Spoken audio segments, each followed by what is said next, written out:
So Donald Trump spoke at his Bedminster golf club today, and he was given it was like an hour that he was talking before taking questions from reporters. But he said some things.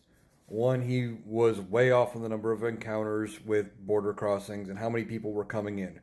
Well, the number of people that have been stopped by border crossings is about 10 million. Donald Trump said 20 million people flooding into the country.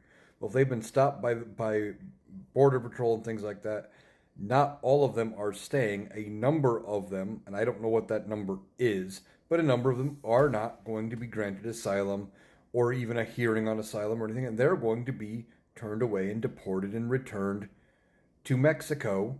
And they can figure out where to go from there, either try to come in through a legal port, apply for asylum, or whatever the case may be. But they are not all encounters with law enforcement at the border are people who get to stay.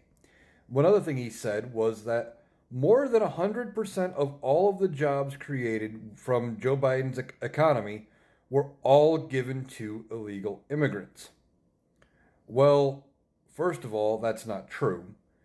Well, on its face, it's not true. How can you say more than 100%? That means they were taking even other jobs, but unemployment is at record lows.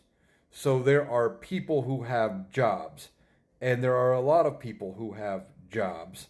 So that is just a bold faced lie on that. And as far as it going to undocumented illegal immigrants, migrants, again, he says more than 100%. So how do you get above 100%? That's just math. But Donald Trump doesn't know it, nor does he care. He says it because it sounds good and it gets people fired up, or so he thinks, and people go, yeah, those people coming across the border, they're taking all of our jobs.